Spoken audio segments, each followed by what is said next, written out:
Selamat pagi pemirsa, apa kabar Anda di pagi hari ini? Senang sekali saya Graciela Taime dapat menjumpai Anda dalam Berita Papua. Sejumlah berita menarik dan teraktual telah dirangkum tim redaksi kami. Berikut 3 berita utama hari ini.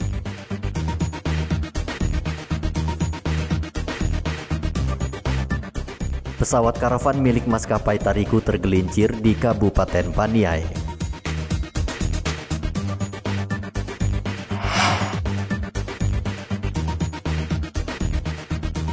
Seorang suami di Merauke tega membunuh istrinya sendiri.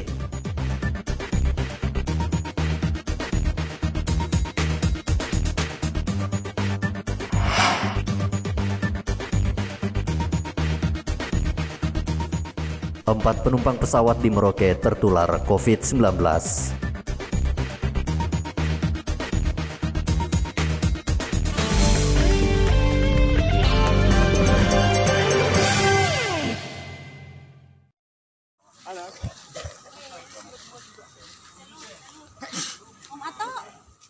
Pesawat jenis karavan milik PT Tariku dengan nomor registrasi PKRWR tergelincir di lapangan terbang Baya Biru, Kabupaten Paniai, Kamis pagi kemarin. Pesawat yang mengangkut 2 penumpang serta sembako dari Kabupaten Nabire ini dipiloti oleh Kapten Sriram dan kopilot Edu.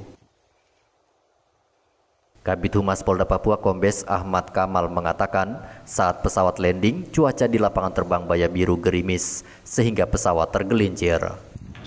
Pesawat Tariku PK YRWR yang diduga akibat kondisi licin, ya, karena di Paniai itu sejak tadi malam hujan dan tadi pagi masih gerimis. Tepatnya di Bandara Baya Biru, Kabupaten Paniai, bukan di Kota Paniai, ya, di Bandara Baya Biru, Kabupaten Paniai. Terus kemudian pesawat tersebut membawa Tama dari Nabire menuju ke Baya Biru. Namun ketika mendarat tergelincir masuk ke semak belukar. Semua penumpang dan kru pesawat dalam keadaan sehat walafiat. Pilot dan kopilot atau kru saat ini berada di pos polisi di Baya Biru. Mereka menunggu evakuasi atau penjemputan dari pihak. Polisi dan warga setempat kemudian mendorong pesawat ke landasan parkir lapangan terbang. Sambil menunggu teknisi dari Nabire, pesawat sementara dijaga oleh polisi. Fando melaporkan dari Kabupaten Paniai, Papua.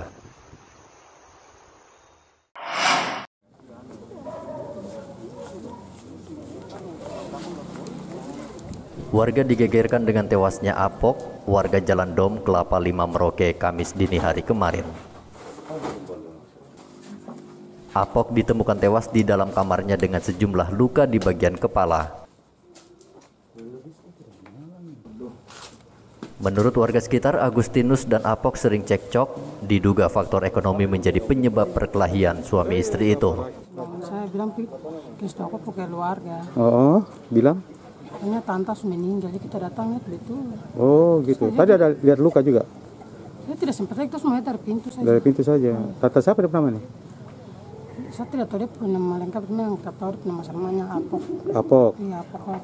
Jadi yang lakukan suaminya nih ya? Iya. Ya, nama Agustinus itu? Iya. Memang sering berkelahi memang? Sering mereka. Sering ya? Iya. Dia gara-gara apa? Saya tidak tahu. Oh, tidak tahu sih. Jadi ada informasi awal dari masyarakat, ya, bahwa yang bersangkutan si terduga pelaku ini sering melakukan penganiayaan terhadap istrinya. Jadi sering terjadi KDRT di rumah tangganya. Sampai puncaknya mungkin pada pagi hari ini si terduga pelaku memukul istrinya.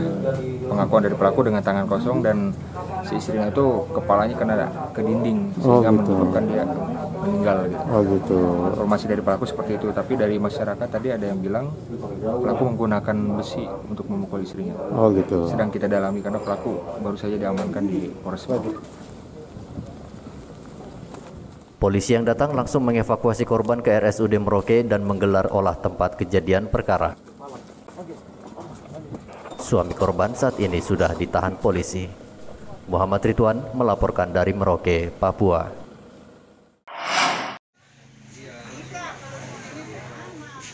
Warga Seringgu, Merauke dikejutkan dengan penemuan sesosok mayat di Jalan Tidore, Kamis pagi kemarin. Mayat pria tanpa busana itu diduga meninggal karena sakit. Dari Rambu. Terus di sini punya keluarga? Tidak ada. Tidak ada. Lah tidurnya di mana dia kalau tidur, makan apa? Di mana? Biasanya di lingkungan sini. Dia datang di sini, kakak minta makan, kita kasih makan. Oh gitu. Iya, biasa kasih makan. Kemarin minta uang juga. Tapi akhir-akhir ini memang ada sakit dia tidak? Polisi tak menemukan bekas kekerasan di tubuh korban. Jenazah langsung dibawa ke RSUD Merauke untuk diotopsi. Untuk sementara dari kami pihak kepolisian melakukan olah TKP. Untuk sementara diduga bahwa yang bersangkutan sakit, demikian. Nanti untuk lebih lanjutnya nanti sesuai dari pemeriksaan dokter, demikian. Polisi juga meminta keterangan sejumlah saksi yang pertama kali melihat jenazah. Muhammad Ridwan melaporkan dari Merauke, Papua. Polisi yang tertular COVID-19 bertambah 1 orang. Total personel Polres Merauke yang positif COVID-19 kini berjumlah 2 orang. Keduanya saat ini dikarantina di Hotel Asmat, Merauke. Selain polisi, seorang istri polisi juga dinyatakan positif COVID-19. Kapolres Merauke AKBP Ari Purwanto mengatakan pihaknya terus memperketat protokol kesehatan polisi untuk menekan jumlah kasus COVID-19 di Merauke. Sementara ada penambahan Pak anggota Polres yang dinyatakan positif untuk COVID ini, Pak?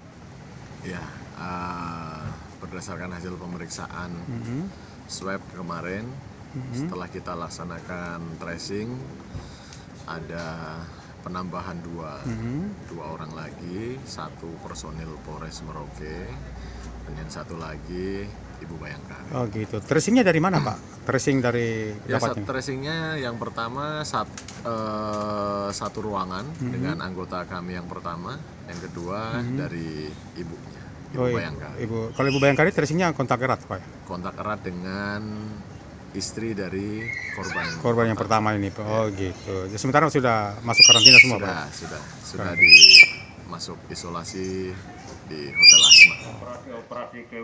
Terpaparnya 2 polisi dan 1 ibu Bayangkari itu karena tertular dari seorang penumpang asal kota Jayapura yang tiba di Merauke pekan lalu. Agar tak menjadi klaster Polres, warga yang datang ke Polres wajib menerapkan 3M, yaitu memakai masker, menjaga jarak, dan mencuci tangan. Muhammad Ridwan melaporkan dari Merauke, Papua.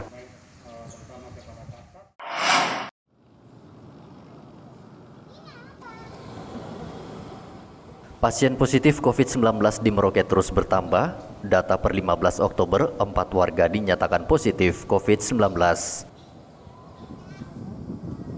4 warga tersebut berasal dari kota Jayapura dan baru saja tiba di Bandara Udara Mopah, Merauke, Rabu lalu. Teman kemarin ada 4 ya, Iya. Ada 4 itu pelaku perjalanan, ya. Kemudian ada yang kontak erat dengan pasien yang konfirmasi sebelumnya. Ada 2 ya. kontak erat. Kemudian ada 1 pelaku perjalanan, 2. Satunya itu saya pernah memang riwayat dirawat di Jakarta. Dan katanya dinyatakan sudah sembuh, tetapi dimintakan bukti pemeriksaan lab sudah sembuh itu tidak bisa ditunjukkan. Dan hasil swabnya masih positif. Yang tambahan itu apa dari kepolisian lagi ya, Dok? Yang kontak erat 2. Oh, 2 itu ya. Mencegah penyebaran COVID-19, petugas terus memperketat pemeriksaan penumpang yang tiba di bandara. Seluruh penumpang yang tiba wajib mengkarantina diri secara mandiri selama 14 hari. Jumlah kasus COVID-19 di Merauke 112 kasus, 29 pasien dirawat di Hotel Asmat dan 83 pasien dinyatakan sembuh. Muhammad Ridwan melaporkan dari Merauke, Papua.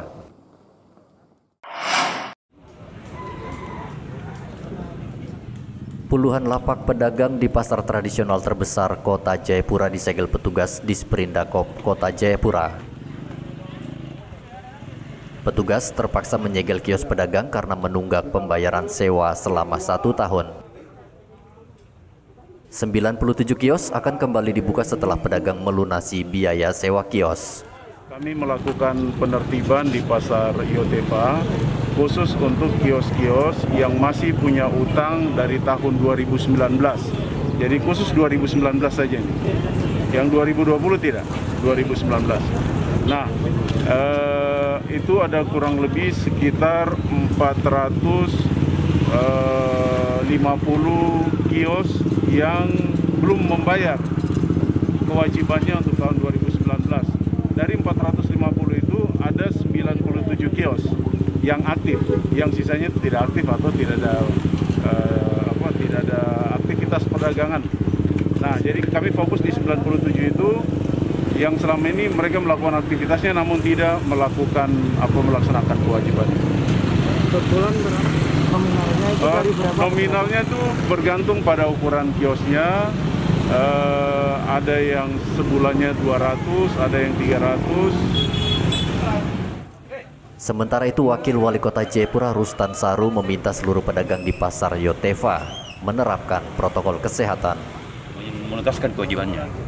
Nah, kenapa ini kita lakukan? Karena sudah hampir setahun ya diberi waktu kepada pedagang kita ini untuk menyelesaikan kewajibannya, tetapi diberikan peringatan pertama, kedua dan ketiga dan himbauan, tetapi tidak ada niat. Maka dengan sangat terpaksa Disperindakop melakukan penertiban dengan cara memasang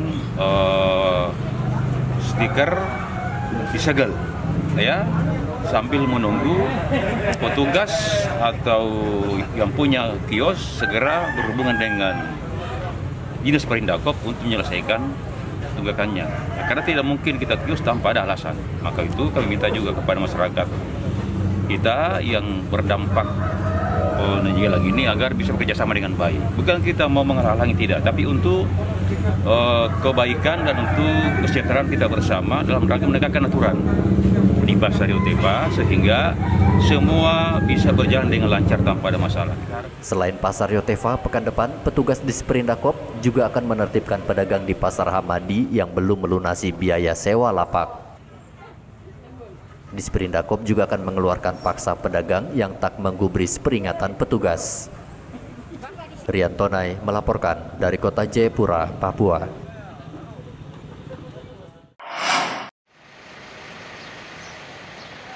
Legislator asal Papua Yan Mandenas meninjau alutsista Lantamal 10 Jayapura di kantor Satrol Lantamal 10 Jayapura Kamis siang kemarin.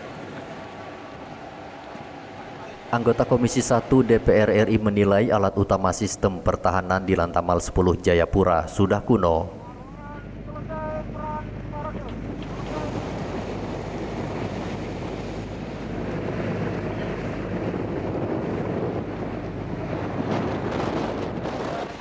Menggunakan kapal patroli Piton, Yan Mandenas melihat langsung kecepatan kapal hanya 14 knot per jam.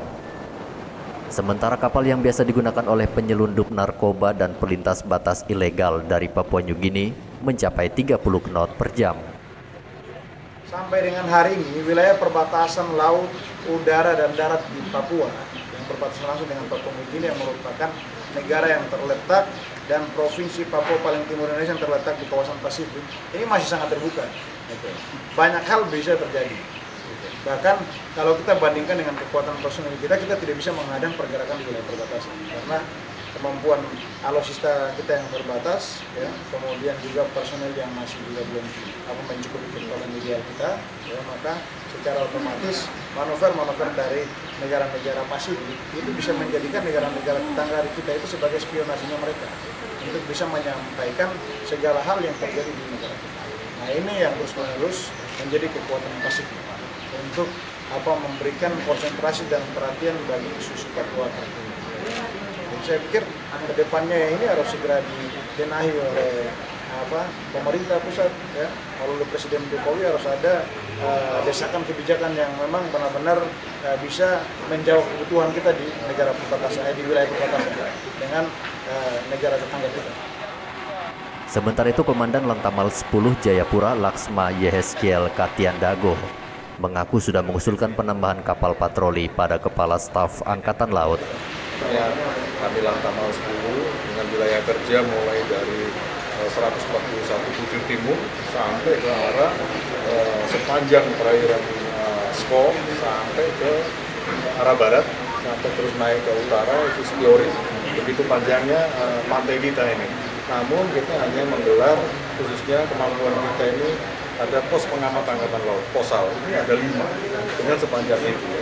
Kemudian lanalnya kita baru punya 1, tapi lanal persiapannya kita sudah punya 2. Mudah-mudahan sesuai dengan keputusan Bapak Panglima TNI di tahun 2016, tahun 2020 atau 2021 ini sudah terwujud dengan menggelar adanya 2 lanal yang menjadi lanal persiapan tadi menjadi benar-benar lanal. Nah, sehingga kekuatan lanal ini ada standarnya yang digelar di sana. Salah satunya ya kita memiliki kapal patroli. Nah, kapal patroli kita ini kan sekarang yang sudah kita lihat sendiri kecepatan para penyelundup kita ini sampai 30-40 knot.